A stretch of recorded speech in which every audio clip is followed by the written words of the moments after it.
What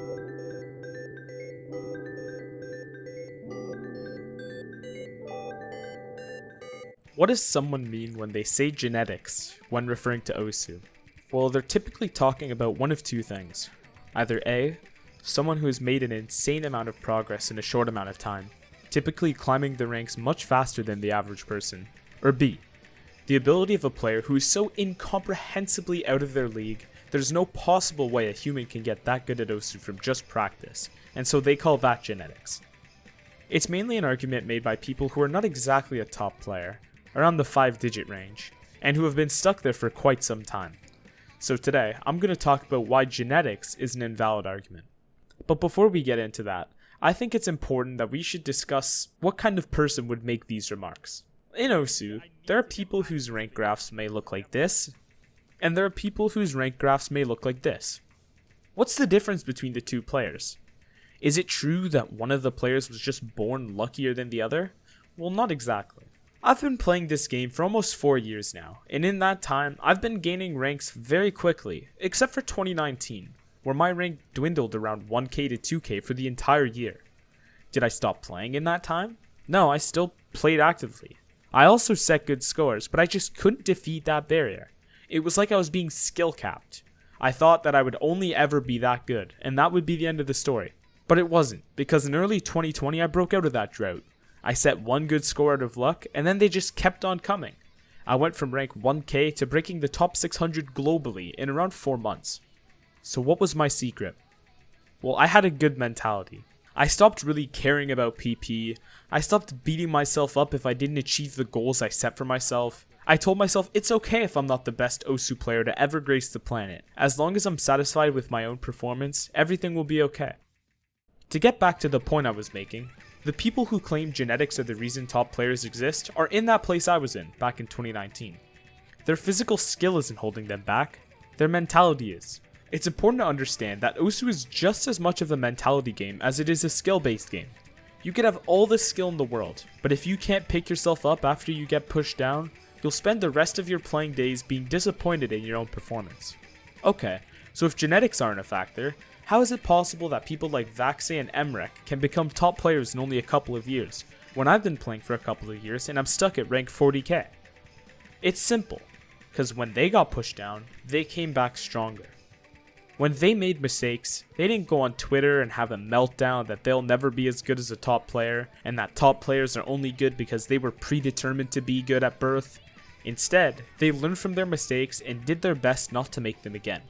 I highly recommend watching the hour-long video by Etienne on Vaxe, because it goes into a lot of detail about the challenges Vaxe had to overcome to get where he is today.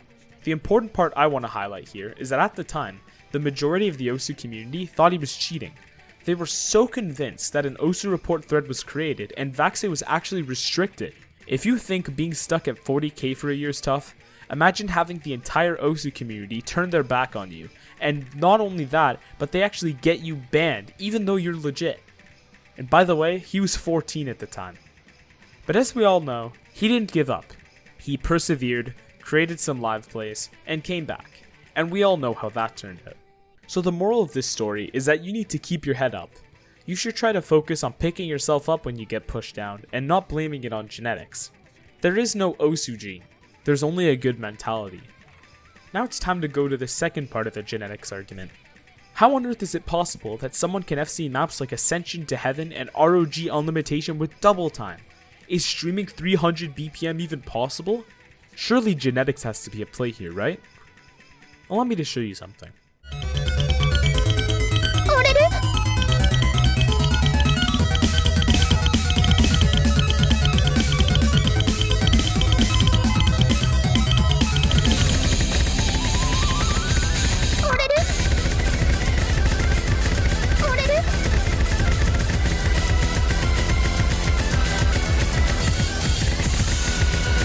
These videos are nearly 5 years old.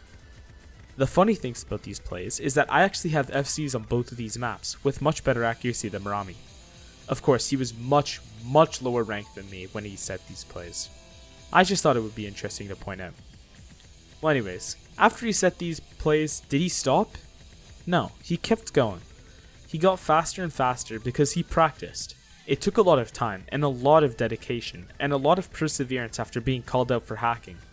But he continued grinding, and look where he's at today. If you start practicing speed today, you won't get to Marami's level after a week. You won't get there after a month. You probably won't even get there after a whole year. It's hard for the human brain to really understand how much time that is, but it's a lot.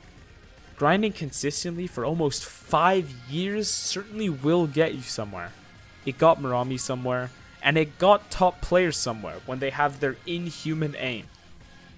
But of course, it takes lots of practice. And, most importantly, it takes a good mindset. So to conclude, is there something that top players have that the average 5-digit complaining about genetics doesn't have? Absolutely. It's called a good mindset. I made a Reddit thread a while ago about the things that I was doing to improve my mindset, and since then, I've improved at a rapid rate. But more than that, I've learned that there's more to enjoying this game than the number at the bottom of my screen. And you should learn that too. Thanks for watching.